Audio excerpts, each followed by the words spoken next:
This classic episode of the Electric Playground is brought to you by P&P Games, your source for everything video games. Support the partners that support Electric Playground. Remember, this episode first aired in 1997. This week on the Electric Playground. Here now, we're supposed to be on the bridge of the Enterprise. And it's not there. We're working in a green, luminous void with orange cross marks on it. And? I think when people see You Don't Know Jack for the first time, they're taken by it because it's really like the program is talking to you. I mean, it really feels like the guy's in the room with you, talking with you. You don't know Jack!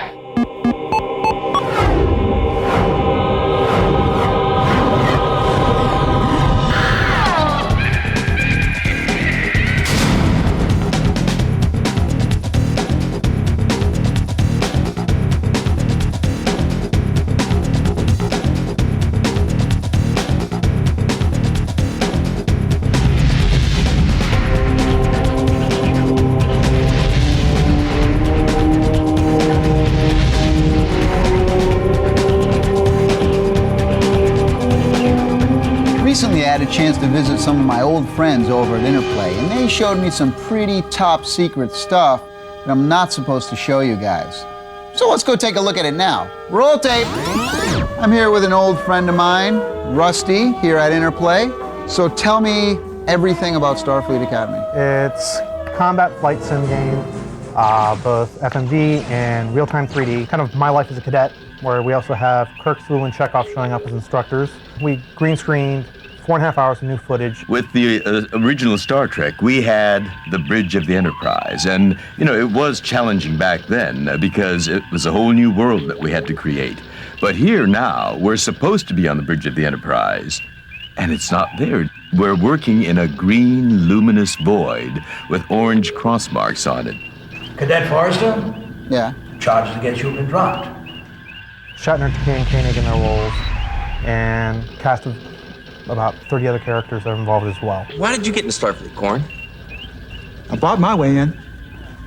Hey, don't look so surprised. There's a 2-for-1 sale on shuttlecraft today. Depending on what you do, where you go, you can get yourself expelled, get yourself killed at the Academy, or actually graduate and do your first real mission on the Enterprise. Now entering Onyx system, Captain. There's a bit of multiplayer in this game also, yeah? It's IPX modem and serial. We've got like your basic anarchy kind of a thing. We have what we call Galactic War, which is you play Federation and Klingon and trying to populate troops on different planets. And we have another fun one that's called Net Profit, which is a departure from the Star Trek universe, but you play somebody, cut your ties to your homeworld, become a tramp freighter captain kind of on the dark, seedy side of the Federation. I am Captain Marv Markai of the Federation Freighter Kaiser. What was the hardest part of doing this game? The filming and the compositing. We managed to composite 4.5 hours of video footage, post-compositing everything, in about 6 months. And that's no easy feat. Picard or Kirk? I'd have to go with the original Space Cowboy and go with Kirk. Klingons or Borgs? Klingons. Scotty or Geordi LaForge? Scotty. Yeah? Come on, he fixed it with baling wire, chewing gum, and spit.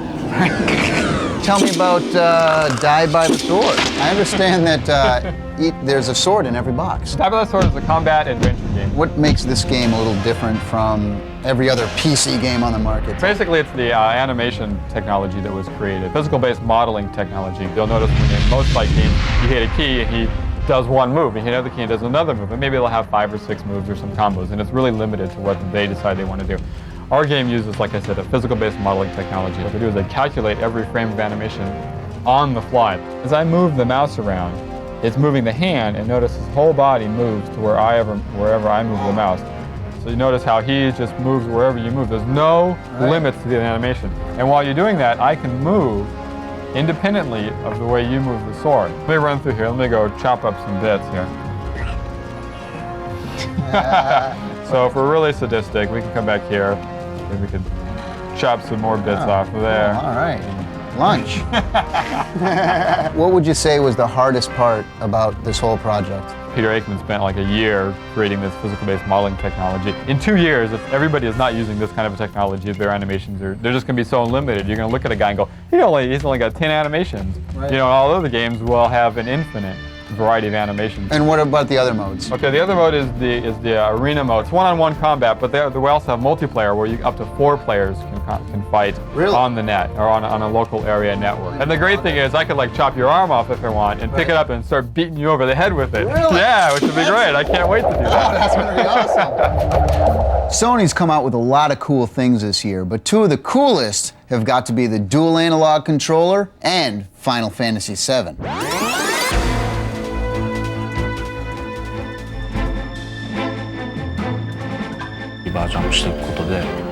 Without changing the basic gameplay, the visual and sound effects have been significantly enhanced, further drawing the player's emotions into the game. One-way RPGs force too many images and too much sound on the players, robbing them of the feel of control. In order to avoid those responses, we did extensive research during Final Fantasy V and VI on how to make the players feel interactively involved in the game, while upgrading the visual and sound effects. The results of this research are reflected in Final Fantasy VII. The most significant difference to us was capacity. Before, we were given restrictions in capacity, so we had to create one basic model and fiddle around with it, making players believe there were variations. But on the CD-ROM, that restriction was completely taken away. If we needed 100 models, we could create each of them from scratch. The basic concept you have when creating RPGs is to imitate the real world and create a fictional world within the game.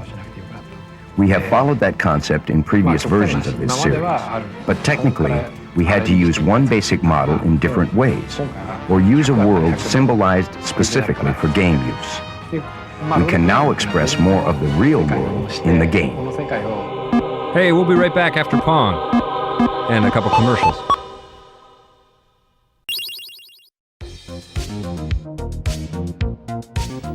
Chug Juice, I love your product, but is there any way it could be more delicious? Delicious. Delicious.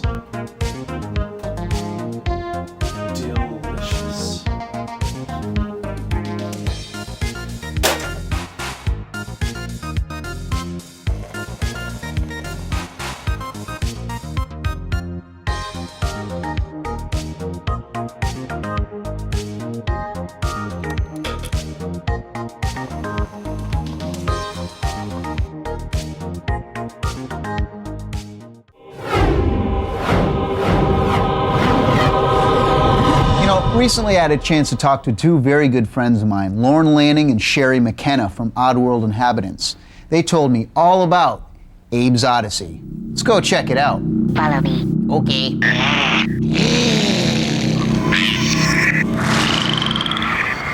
Tell us a little bit about what makes it so different. The visuals are so incredible. What we wanted to do is we wanted to make experiences that felt more like movies but played more like games. My name is Abe. I used to work here. Then I learned they were gonna turn us into lunch. Get me out of here and help me rescue the others. Making it happen that way, you had to create characters that you cared about, that had funny things going on, and wanted to evolve the relationship with other characters so that basically it felt more like what we expect from motion pictures, except we're getting those sensations while playing a game. To achieve that, you have to have gorgeous graphics, you have to have great animations. You want to look at those things and say, this is a life form, this is not a piece of artwork.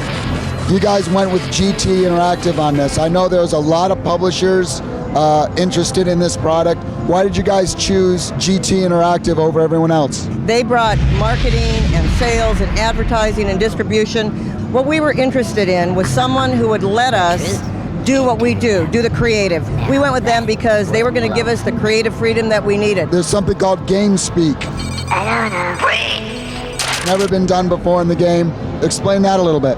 GameSpeak gives one character the ability to walk up to another character and say, hello, and another character will respond. Hello. Hello. And then you can start maneuvering and manipulating characters through talking, but in real time, instantaneously, the same way you'd throw a kick. Follow me. Okay. You're now throwing words at things that mean something, so the characters, they see and hear each other. It makes them more interesting to interact with. Are we going to see ABE'S ODDYSEE on any other platforms? Right now we have it slated to be on the PC. I just want to congratulate you. finally coming to fruition. It's a AAA title. Pick it up. Everyone at the show is talking about it. ABE'S Oddysee from Oddworld Inhabitants.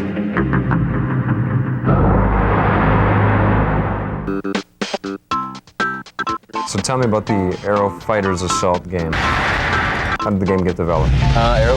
Aero Fighters Assault has been in development for quite a while. In fact, the company Paradigm, who made Aero Fighters Assault, also made Pilot Wings. They're working on Pilot Wings 2 for us. And they were one of the original companies doing development tools for the Nintendo 64. Paradigm is also the company who did simulations for McDonnell Douglas, a lot of the Department of Defense stuff. In fact, one of the very first projects that they did for us as a demonstration of what our chipset could do was an advanced attack helicopter simulation, which never made it to market because the only guy in the office at Paradigm who could fly it had been trained by the Army to fly attack helicopters. That little buzzer, that means that you're doing something a little bit risky. How is this game different from other flight combat games that are on the market right now? A lot of the flight combat games that I've seen on the market, they sort of lack that total three-dimensional control, the feeling you get when you're pulling negative G's and positive G's. The difference is really in the control and the flying. The feeling you get when you're pulling barrel rolls and then throwing the yaw to the left and spinning almost out of control. In this game, you can go anywhere. You can pull loops, you can accelerate vertically, you can launch all sorts of different weapons. You're in control of the airspace. For folks from Vancouver, there's BC Place. Bye-bye, BC Place. Bye-bye. Oh, man. Oh, did you see that? You just barely clipped it. Unreal. I jumped off of the top of that thing. That's Just cool. skipped the top of it. The Nice. explosions in this are almost worth the ticket price. And everyone has its own special flight characteristic. The A-10 is renowned for being a super tough, super slow aircraft that packs a big, big punch against armor and tanks. Pull up. I'm really good at that. Yeah. Pancake. just smashing into the water. I'm really good at that. I could teach people how to do that. The FSX was a joint project between the United States and Japan to have a Japanese multi-strike fighter. The F-14 is legendary. And then the Soviet Flanker is probably one of the top aircraft in the world for just air-to-air combat and toughness. Get out of there, get out of there, get out of there. Oh, man, that's cool. It's kind of like rock skipping. Wow. Yeah. Have you taken that guy down? I don't believe a word you're saying if you start telling me yes. Well, would you believe me if I said no? Yes, I would. Okay. At least it's not a lose-lose scenario. Once you get done with the main game and you've fought off the Fruta Morgana organization, then the next priority is just teaching a friend to fly so you can smoke him. I haven't hit you with the machine gun yet, though. Everything else. Yeah, everything else. Somehow he's managing to hit me with Bomberman's bombs in this game as well. You're a great teacher. Well, the first thing, don't hit the ground. Second thing, don't get in front of me. Yeah, okay. That's all you need to know. That's strategy. The ultimate sacrifice. I think you're going to be... Oh, yeah. Oh. You pulled off my move. That's my special move. I learned that from you.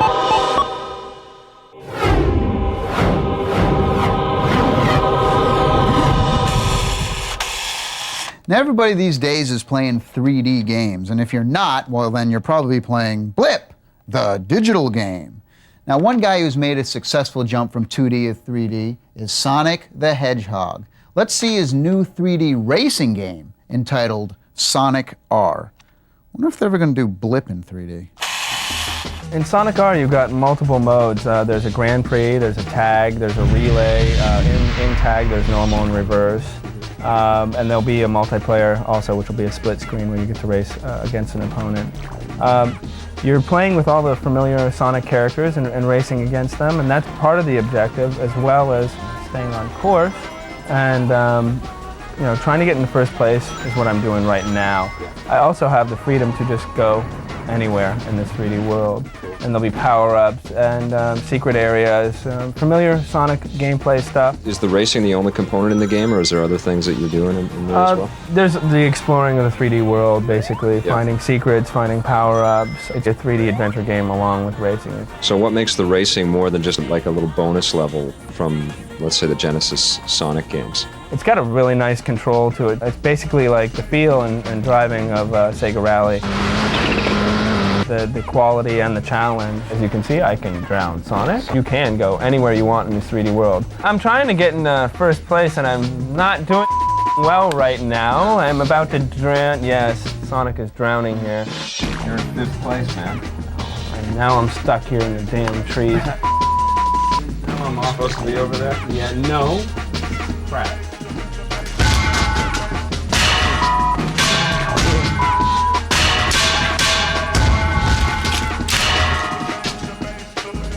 Do you feel a little bit better now? Yeah, that's nice tension relief. Yeah. Your mom teach you some of that stuff? Yeah, you know. There's a new technology that they're using to fade in objects gradually, so there's not any pop-up, a whole original soundtrack to it. So it's not only just fun, it's also technologically a breakthrough as far as the graphics and the backgrounds and the world that you actually get to explore. One of the funniest games ever of all time is You Don't Know Jack! Okay, good. Now, another thing, are you looking for a 7-question game or a 21-question game? Can I just walk right through? All right, thank you. So who came up with the idea for You Don't Know Jack? You Don't Know Jack was actually created in partnership with a company called Jellyvision out of Chicago. Oh, thanks. You're a contestant on a game show, and you get these strange questions. MTM Enterprises produced a bunch of shows, each using a variation of the kitten logo. Which could you not see the kitty do? You buzz in, and you see if you can pick the right answer. And if you get it right, you get cash. You are on fire. If you get it wrong, then the host berates you. See, you always think that any answer with a wiener in it is right, don't you? This fall, we're launching You Don't Know Jack Television, as well as You Don't Know Jack Volume 3. Want a thing? I already had a couple. What are those things? They're mood enhancers. So how many people does it take to make a You Don't Know Jack game? You know, in upwards of 10 plus writers on any one game. Really? It takes them about, 2 to 4 months to write all the questions, do all the audio, the recording, all that research, absolutely. And then on our side, we've got, 4 artists and 4 engineers. Who's that? You just chose an impossible question. It's sprawling. Berkeley Systems is no small joint. How's it going? Good, good. See ya. Excellent choice, player 3. Your turn to play Dis or Dat. We've written like 6,000 of these questions, so you can be playing for a long, long time. Fillmore, automaker president or both? What are the demographics for the game?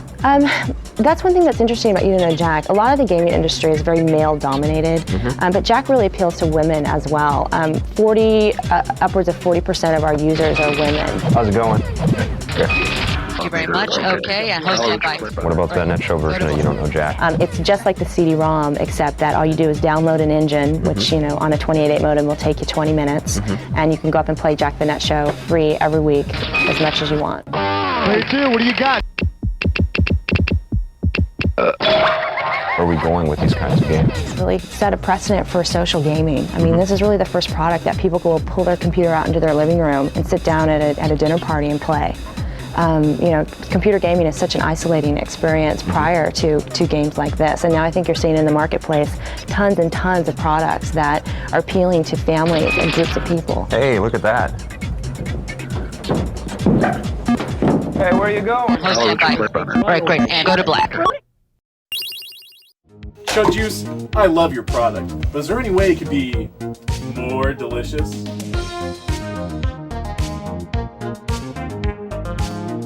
Ready.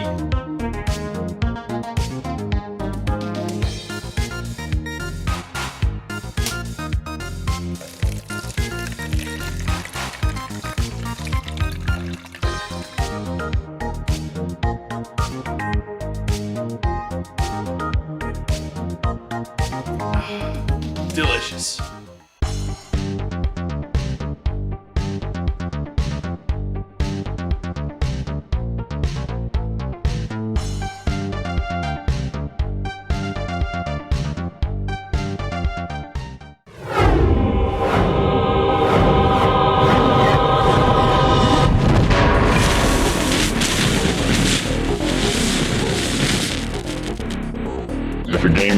apx enabled, which means it'll run on a local area network, you can play it on Heat most likely.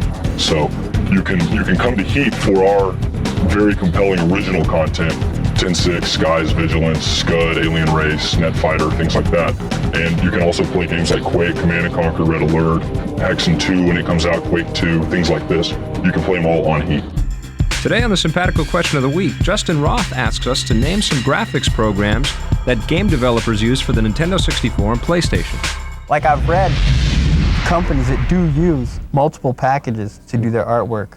You know, I guess those are companies with a lot more money or something because, you know, they can afford to, you know, port it over here and then take it over there, but no, we just do it all in Alias. And if we had to move to Max, you know, if we went to Max, I could just learn the tools, you know, we could all just learn the tools and learn to live with it. Yeah. And the nice thing about Max though is the open architecture. You can write plugins to do the things that it doesn't do. Cool. Yeah, that's what's nice about Max. So if we didn't have Alias, we'd probably have Max that acts like Alias. Hey, to send us your questions, all you have to do is check out our website at ep.simpatico.ca.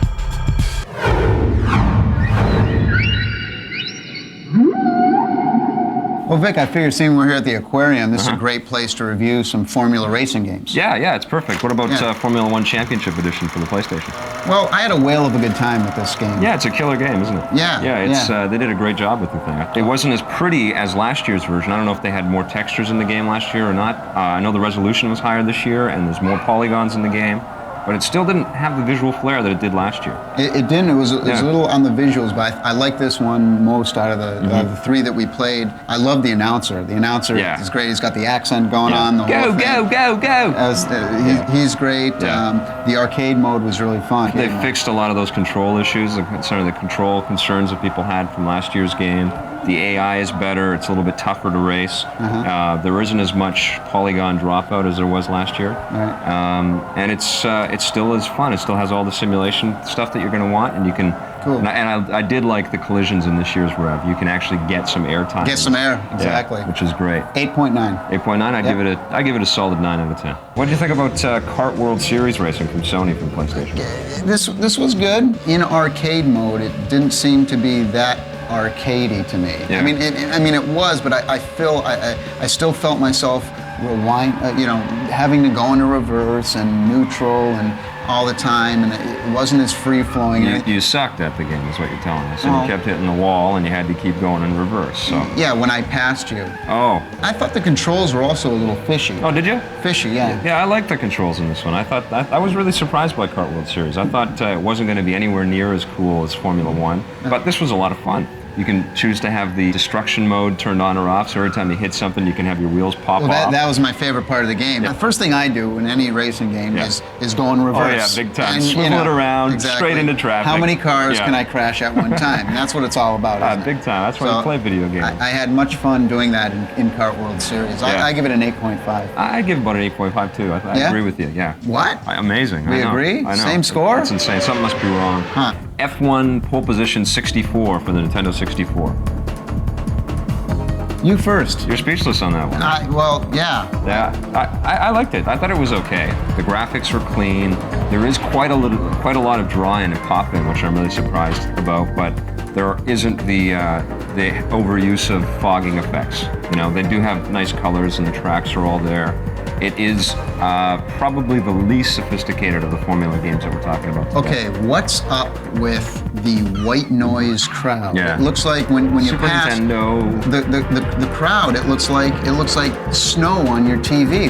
What's that all about? Yeah. The audio's not as good. No, the audio is really lame. I think hopefully by next year they'll fix all the stuff. Gameplay-wise, though, the physics are fine. It's still an enjoyable racer. You're still going to get a good feel for the thrill of racing. The speed is good. Right. I wouldn't highly recommend it. I'd give it about a 7 out of 10. 7 out of 10? Yeah. I give it a 6.5. Well, I guess that about does it. Let's go feed the fish. What's that smell, man? Oh, well, I brought along some, you're carrying... fishy. You're carrying those around again, eh? Oh, he's gone now. The show's over. Please come back next week. Production assistance for the Electric Playground was provided by Nintendo of Canada and Heat.net. Okay, open your eyes to that. One more. One more.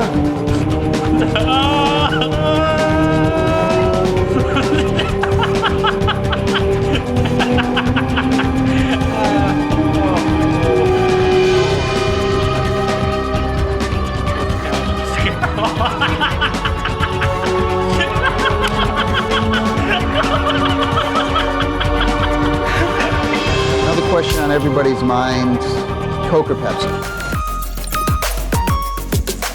This classic episode of the Electric Playground was brought to you by PNP Games, your source for everything video games. Support the partners that support the Electric Playground. Thanks for watching, and play forever.